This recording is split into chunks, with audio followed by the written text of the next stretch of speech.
नमस्कार, मैं हूं अंकिता शुक्ला। एफएम न्यूज देख रहे हैं आप और टेक मंत्रा के खास एपिसोड में आप सभी का स्वागत है। आज हम बात करेंगे उस सवाल की जो इस वक्त हर स्मार्टफोन यूजर के मन में घूम रहा है।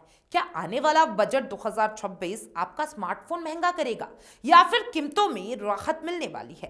क्योंकि आज मोबाइल सिर्फ कॉल करने का जरिया नहीं बल्कि पढ़ाई, नौकरी, बिजनेस, बैंकिंग और डिजिटल इंडिया के रीढ़ बन चुका है।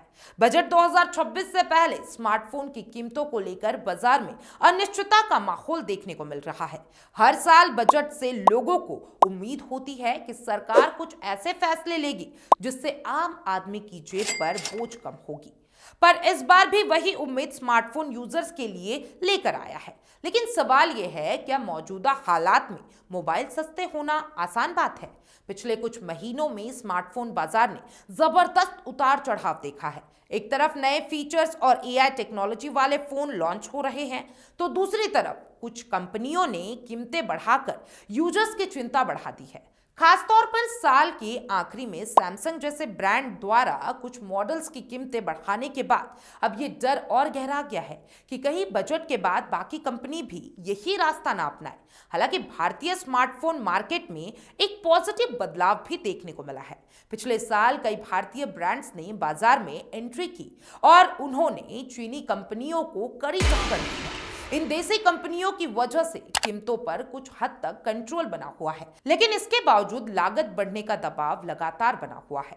इस पूरी कहानी की सबसे बड़ी वजह है आर्टिफिशियल इंटेलिजेंस यानी कि एआई। एआई अब सिर्फ लैपटॉप या फिर सर्वर तक सीमित नहीं रहा है। आज हर नया स्मार्टफोन एआई फीचर के साथ आ रहा है। बेहतर कैमरा, स्मार्ट बैटरी मेंटेनेंस और फास्ट प्रोसेसर और सिक्योरिटी सब कुछ एआई पर टिका हुआ है। लेकिन एआई की यही ताकत स्मार्टफोन इंडस्ट्री के लिए चुनौती भी बन गई है।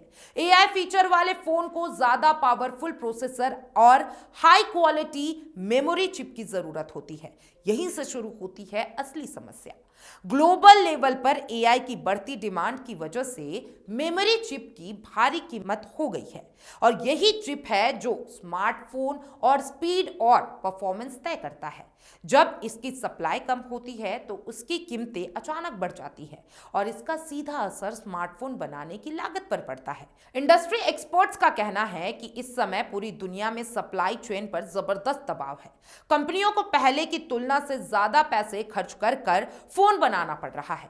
ऐसे में उनके सामने एक मुश्किल फैसला होता है, या तो वो नुकसान झेले या फिर कीमतें बढ़ाए।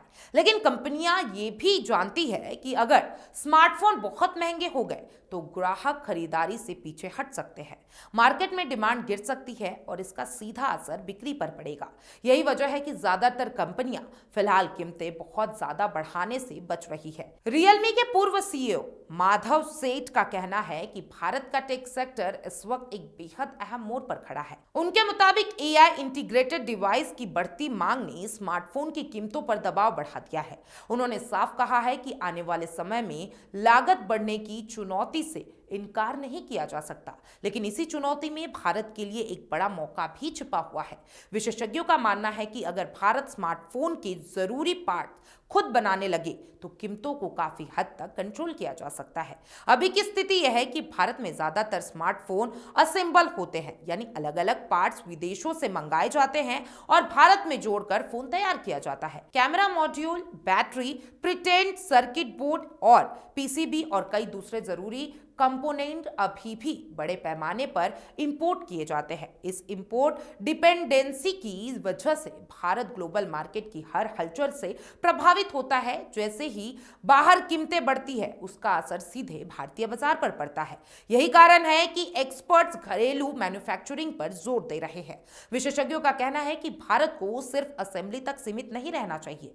भारत अगर वैल्यू चेन में आगे बढ़ता है और component manufacturing, research and development और सिस्टम डिवाइस पर फोकस करता है तो तस्वीर बदल सकती है। साथ ही सॉफ्टवेयर और एआई बेस्ड इन्वेंशन में भी भारत बड़ी भूमिका निभा सकता है। अब नजरें टिकी है बजट 2026 पर। अगर सरकार बजट में टारगेटेड टैक्स, इंसेंटिव देती है और पॉलिसी सपोर्ट बढ़ाती है तो घरेलू मैन्युफैक्चरिंग को जबरदस्त बढ़ावा मिल सकता है।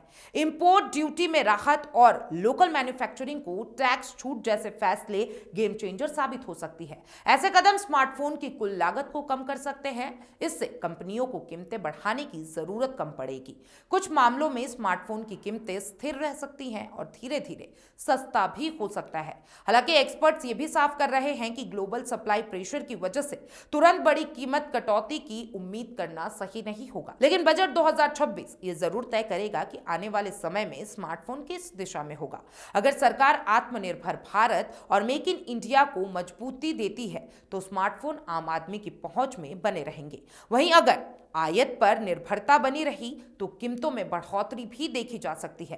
कुल मिलाकर स्मार्टफोन की कीमतें बढ़ेंगी या घटेंगी, इसका फैसला सिर्फ कंपनी नहीं करेगी। सरकार की नीतियां, बजट 2026 के फैसले और ग्लोबल टेक्नोलॉजी ट्रेंड मिलाकर तय करेंगे कि आपका अगला स्मार्टफोन कितना महंगा और कितना सस्ता होगा। इसी सवाल के साथ टेक मंत्रा में हम आपसे विदा लेते हैं। आप बने रहिए हमारे साथ, क्योंकि हम आपके लिए टेक की दुनिया की हर बड़ी खबर आसान भाषा में लेकर आते हैं।